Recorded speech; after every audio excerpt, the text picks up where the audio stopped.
butcher. Mag-debut tayo ngayon ng ano. Ito yung beef leg.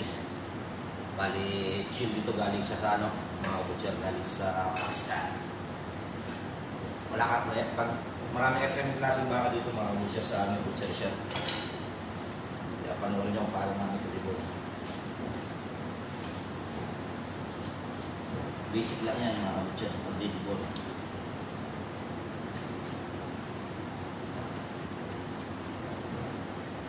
Kita nyo yan mga butcher. Natayin muna natin itong pang sabaw-sabaw, parang sarap. Kita nyo yan. Tapos tanggalin na natin tenderloin mga butcher. Step by step yan mga butcher pag magdidibon ka. Yung pagdibon namin dito hindi nakahang mga butcher kasi nga pag magdibon namin dito buo, hindi siya binabay ano, hindi binabay parts. Hindi katulad ng ano, malalaking bansa by parts agad. Dito sa amin, buo pa rin yung leg pag magdibon kami.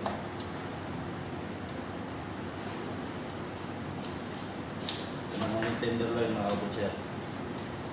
Yan. Kita niyo yan? Yan ang pinakamalambot na parts. Kaya minsan sa interview kasama yan dyan. Tapos tanggalin natin yung table mga butcher.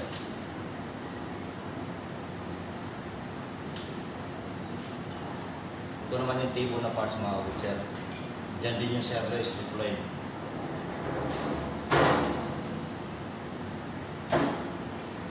Tapos didibon na natin siya lahat. Ito kabuuhan siya mga butcher. Panoorin nyo. Ganun lang yung kabilis. Kaya pag nasanay na kayo magdibon, pag nasa mga malaking bansa na kayo, easy na lang yung mga butcher.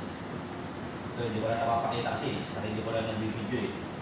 Lalapag-lapag ko lang yung cellphone ko kahit saan. Para mayroon lang kayo masundan kahit paano.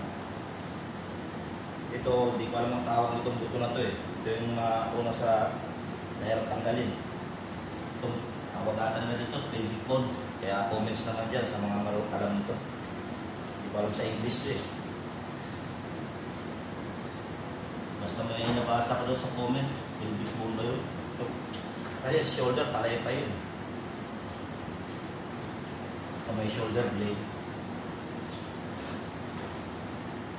Ganun lang yan mga butcher. Kita nyo. Maganda sana kami nag-video para mas sundan nyo talaga kung saan pinapatamaan.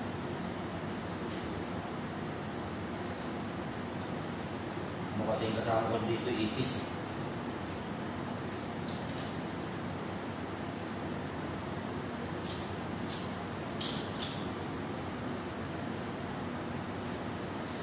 Yan. Ito na yung ano dito, mabilis lang natanggal na ito.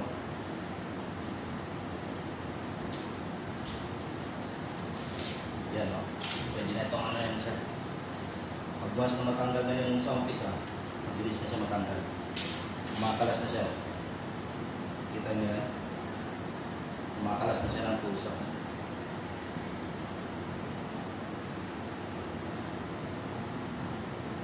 Shout out pa kay Bush Sherwin. Mahirap yung inaano mo. Butchery manager. Mahirap sa ano. Hindi ko ma-grab yun. I-test lang muna ako dito bro. Dito lang muna tayo sa bansang Middle East.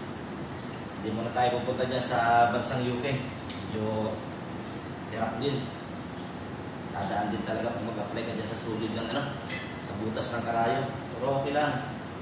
May araw din yan mga butcher. Kaya salamat sa mga nagre-recommenda sa akin mag-apply ng bansang UK, Australia. Mga vlogger din ng mga butcher. Yan, okay yan. Pwede kayo mag-recommenda dyan yung mga sa Pilipinas. Pwede kayo mag-direct. Lakasan lang ng loob. Tsaka kailangan may budget na tayo mga butcher. Kasi pag mag-apply tayo na walang budget tayo mga butcher, yun ang ano, yun ang mahirap. Kailangan mag-apply, kasama ka tayo ng budget. Yun naman yung buong mga butcher. Bali yung shank niya, dinibon namin. Kasi hindi kami nag-ano dito yung shank with bone. Shank bonein, yung bone marrow. Hindi kami nag-display ng shank ano. Pambulalo ko tawag sa atin yun. Sa English naman, shank bonein. Hindi kami nagdi-display nun. Kaya tingnan nyo, buo pa rin yung parts ng baka namin. Kita nyo yan mga kabutcher.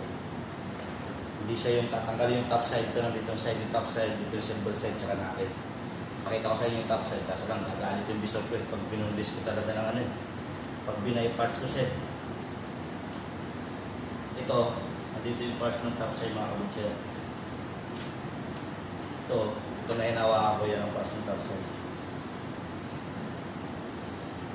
Nandito naman sa babaw yung natin niya, yung round stick. Yan o, itong hinawakan ko mga kabutcher. Yan naman ang parts ng natin. Tapos yung baba naman yan, silver side. Ito naman yung parts ng ramp, nandito sa top sirloin. Kaya pag masanay kayo maglibon dito mga kabutcher, tulad yung nandito na sa sa kumpanya ko, short out para sa mga nandito na, payo ko sa inyo, sunod lang muna kayo sa mga marurunong dyan, yung may alam na sa trabaho. Kasi pag malaman nyo na yung trabaho nyo dyan, hindi na kayo pakikalaman. Yan, tingnan nyo mga kabutcher. Pag alam nyo na kasi sa trabaho dyan mga kabutcher, hindi na kayo pakikalaman ng mga marunong na yung mga senior staff na dyan. Kasi alam nyo na ang trabaho nyo eh. Hindi na kayo igagay. Kaya mas maganda, sumunod lang muna kayo. Kung anong utos nila, sundin nyo lang hanggang sa matuto kayo. Yan, kita nyo mga kabutcher. Ito na lang yung pangalawang bull mga kabutcher. Sarap ang bululog. Yan, dito yung niya. Buo pa rin siya mga kabutcher. Buo. Kaya gano'n kayo maglibon dito mga kabutcher. Hindi yung by parts.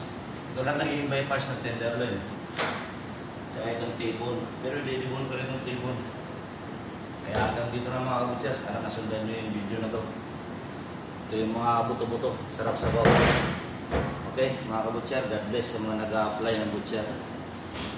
Ay.